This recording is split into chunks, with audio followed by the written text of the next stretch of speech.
The gymnasium echoed with the squeak of sneakers and the roar of 200 voices. Regional playoff game. Lincoln High versus Roosevelt.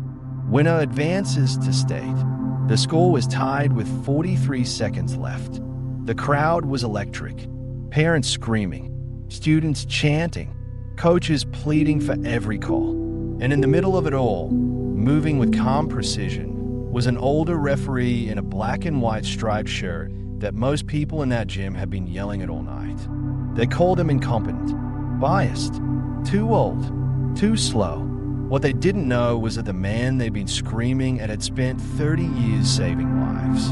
And in exactly 17 seconds, he was about to save another one. Before we dive into this story of split-second decisions, decades of training, and what happens when a game becomes a matter of life and death, tell me in the comments from which city are you watching this video today. And if you believe that heroes show up in the most unexpected places, hit that subscribe button, because what happens next will remind you that some people are exactly where they need to be, even when nobody realizes it. His name was Robert Matthews, 68 years old, 6 feet tall with a slight paunch that came from too many post-game dinners at diners.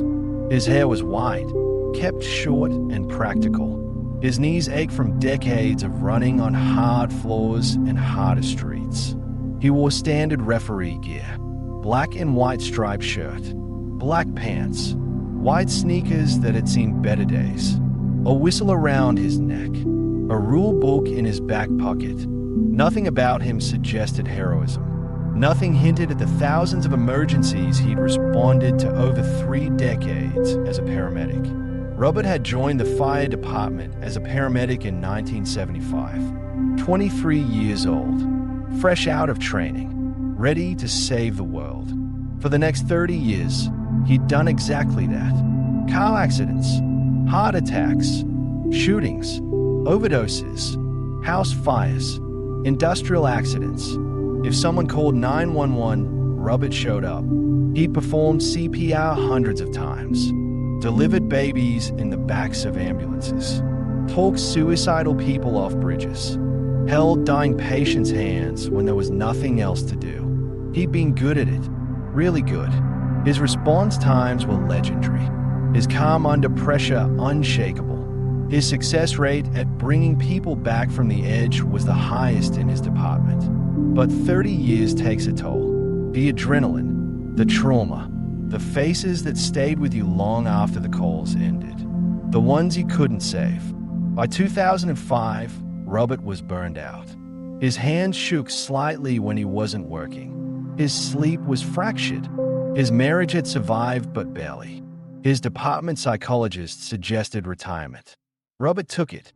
Pension, commendations, a plaque on the wall, and suddenly, endless empty days. His wife, Linda, had seen him struggling, seen him restless, seen him watching emergency vehicles drive past their house with longing in his eyes. She'd suggested he find something to do, something that kept him active but didn't break him. Robert had always loved basketball, played in high school, coached his kids' rec league teams, knew the game inside and out. So he'd gotten his referee certification, started working high school games, JV at first, then varsity, then playoffs and tournaments. The pay was minimal, maybe $50 a game after taxes. But it wasn't about the money. It was about staying active, being part of something, watching young people compete and grow. And most importantly, it kept his mind occupied. He'd been refereeing for 12 years now, worked over 500 games, seen incredible plays and devastating losses, watched kids grow from awkward freshmen to confident seniors, and taken more abuse from parents and coaches than he'd ever experienced as a paramedic. People screamed at referees, questioned every call, called them blind, stupid, biased. Robert had learned to tune it out, focus on the game, make the right calls, stay calm, because at the end of the day, it was just basketball. High school basketball. Nobody's life depended on it. Except tonight, someone's life did. The game had been intense from the opening tip. Both teams evenly matched, lead changing every few minutes. Physical play, lots of contact. Robert and his two fellow referees had called it tight. Fouls on both sides. Technical fouls for arguing. The coaches were livid. The parents were worse. By the fourth quarter, the insults were flying. "Hey ref, get some glasses. Are you blind or just stupid? That's a terrible call. You're ruining the game. My kid could ref better than you." Robert ignored it all, focused on the court, the players, the action. Lincoln High star player was a senior named Marcus Williams. 6'5", point guard, athletic, skilled, had scholarship offers from 3 Division I schools. The whole season had been building to this moment. Marcus had the ball. 28 seconds left. Score tied. He drove toward the basket. Roosevelt's defense collapsed on him. Marcus spun, elevated, released the ball. It arced through the air. Swish. Lincoln took the lead by 2. The crowd erupted. Marcus landed, started to celebrate. Then his legs buckled. He collapsed, face first onto the court. The gymnasium went silent. Instantly, eerily, 200 people holding their breath. Marcus wasn't moving. His teammates ran to him. The coach sprinted onto the court. Parents in the stands stood up. Confusion. Fear. Robert was already moving. Not toward Marcus. Toward the scorer's table. He grabbed the microphone. His voice was calm, commanding. "Attention. I need everyone to clear the court. Players, coaches, back to your benches. I need the school nurse and the AED. Now." The other referees looked at him confused. "Robert, the nurse is all ready." "I said now." Robert interrupted. His tone left no room for argument. He handed the microphone back, ran to Marcus. The boy was on his back now, eyes closed, not breathing. Robert knelt beside him, checked for pulse, carotid artery, nothing. His training kicked in like he'd never left the ambulance. He looked at the crowd. "Someone call 911. Tell them we have a 17-year-old male. Cardiac arrest. We need ALS here immediately." A parent was already on the phone. Robert turned to Marcus's coach. "Does he have any medical conditions? Any history?" The coach was pale, shaking his head. "No, nothing. He's healthy. He passed his physical." Robert nodded, positioned his hands on Marcus's chest, interlaced his fingers, started compressions, hard and fast, 30 compressions. Then he tilted Marcus's head back, checked the airway, gave 2 rescue breaths, returned to compressions. The school nurse arrived with the AED, automated external defibrillator. She was young, maybe 25, panicking. "I don't. I've never." Robert's voice stayed calm. "Open it. Turn it on. Follow the voice prompts." The nurse's hand shook as she opened the case.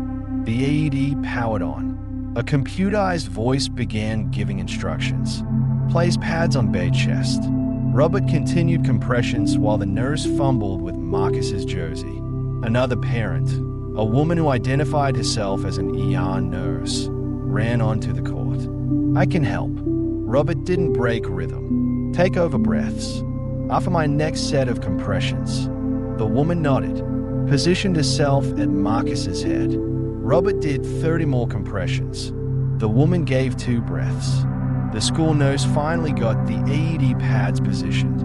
One on Marcus's upper right chest, one on his lower left ribs. The AED analyzing heart rhythm. "Do not touch patient." Everyone froze. Robert lifted his hands, held them up. The machine beeped. "Shock advised. Charging. Stand clear." Robert looked around. Everyone clear. Hands up. The shock button flashed. The school nurse hesitated. Robert reached over, pressed it himself. Marcus's body convulsed, arced off the floor, fell back. The AED immediately instructed, "Continue CPR." Robert returned to compressions. The ER nurse continued breaths. The rhythm was perfect. practiced, synchronized. In the stands, Marcus's mother was screaming. Someone was holding her back, keeping her from running onto the court. Students were crying, filming on phones, praying. 2 minutes felt like 20. Then Marcus gasped. His chest rose independently. His eyes flooded. Robert checked his pulse. It was there, weak but steady. His back, Robert said quietly. The gymnasium erupted. Cheers, crying, relief. But Robert didn't celebrate. He stayed focused. Recovery position, on his side. Keep his airway clear. Monitor his breathing. The ER nurse helped him roll Marcus onto his side. Supported his head. Marcus's eyes opened slightly. Confused. Scared. You're okay, Robert said gently. You collapsed, but you're breathing. Help is coming. Stay calm. Paramedics arrived 4 minutes later. Advanced life support unit. 2 medics with equipment. Robert gave them a rapid report. 17-year-old male. Sudden collapse during basketball game. Witness cardiac arrest. Immediate CPR initiated. 1 shock delivered. ROSC achieved. Has been down approximately 6 minutes. Currently breathing spontaneously. Pulse present. Weak. Freddie. The lead medic looked at Robert with recognition. Matthews. You're Matthews. Robert nodded. The medic smiled slightly. I trained under you. 2003. You taught my CPR class. Small world, Robert said. The medics took over. Loaded Marcus onto a stretcher. Started fall. Applied oxygen. His mother rode with him to the hospital. The ambulance disappeared into the night. Sirens fading. The gymnasium was still silent. Everyone processing what had just happened. The game. Marcus. The collapse. The resurrection. Robert stood slowly, his knees protesting, his hands shaking now that the adrenaline was wearing off. The athletic director approached. Mr. Matthews. That was. She couldn't finish. Robert picked up his whistle from where it had fallen, just doing what needed doing. But you saved his life. The athletic director's voice broke. If you hadn't been here, Robert interrupted gently. Someone else would have helped. The school nurse did great. The parent who assisted. Everyone did their part. But you knew what to do. You took charge. Robert looked at the empty court, where Marcus had fallen, where he'd brought him back. 30 years of training, Robert said quietly. Some things you don't forget. Over the next hour, the story spread. Not through official channels. Through parents, students, social media. The referee who saved Marcus Williams. Former paramedic. 30 years of experience. Performed CPR on the court. Used the AED. Brought him back. By midnight, local news had picked it up. By morning, it was national. Video from the stands had captured everything. Robert performing compressions. The cam commands. The shock delivered. Marcus gasping back to life. The headline read, referee criticized all 9 saves player's life. Underneath, quotes from parents who'd been screaming at Robert just minutes before Marcus collapsed. I was calling him blind. I said terrible things. I had no idea who he was. He saved that boy's life, and I'd been yelling at him all game. Robert didn't watch the coverage, didn't read the articles. He just went to the hospital. Marcus was in ICU. Stable. Diagnosis: undiagnosed congenital heart defect. Hypertrophic cardiomyopathy, a genetic condition that causes sudden cardiac arrest in young athletes. Often fatal, almost always undetected. Marcus had been lucky. If he'd collapsed at home, or in his sleep, or anywhere without immediate intervention, he wouldn't have survived. Robert stood outside the ICU. Didn't go in. Didn't need to see Marcus. Didn't need thanks. He just needed to know the kid was alive.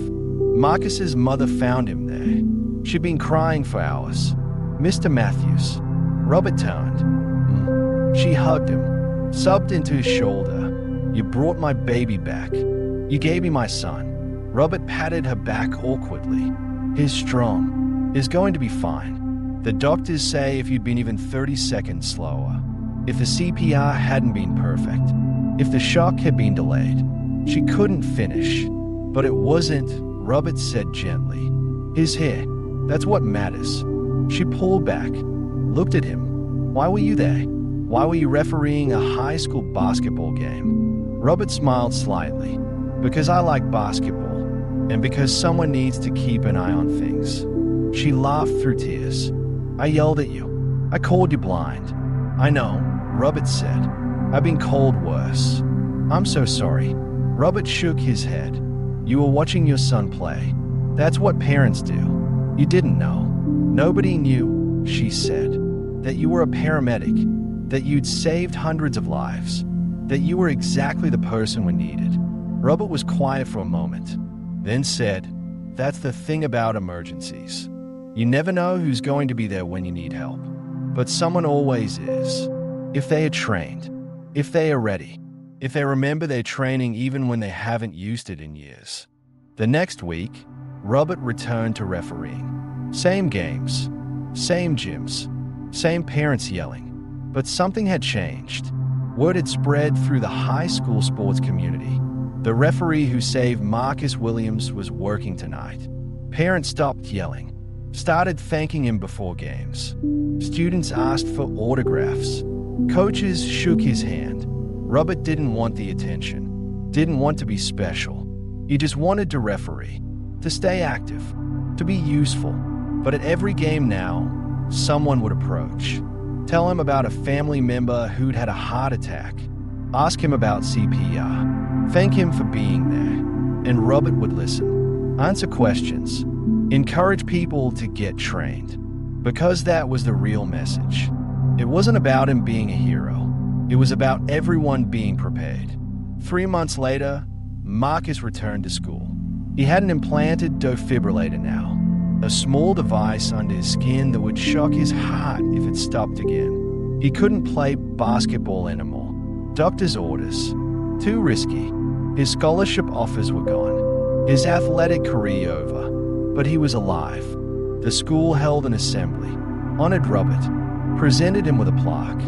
To Robert Matthews, whose 30 years of service never truly ended, who reminded us that heroes don't retire. They just find new ways to serve. Robert stood at the podium, looked at 200 students. Some of them had been at that game. Some had watched Marcus collapse. He cleared his throat. "I'm not a hero. I'm a referee who used to be a paramedic. And what happened that night wasn't special. It was training. CPR. AED use. Anyone can learn it. Anyone can do it." He paused. "Marcus is alive because someone called 911. Because the school had an AED. Because people helped. Because the paramedics arrived quickly. It wasn't one person. It was a system. And all of you are part of that system." He looked at the students. "Learn CPR. Get certified. Because someday, someone you love is going to need help. And if you know what to do, if you stay calm, if you remember your training, you can be the reason they survive." The assembly ended with a standing ovation. Marcus came to the stage, hugged Robert. The photo went viral. 2 people, one who had stopped living, one who had brought him back, both grateful to be there.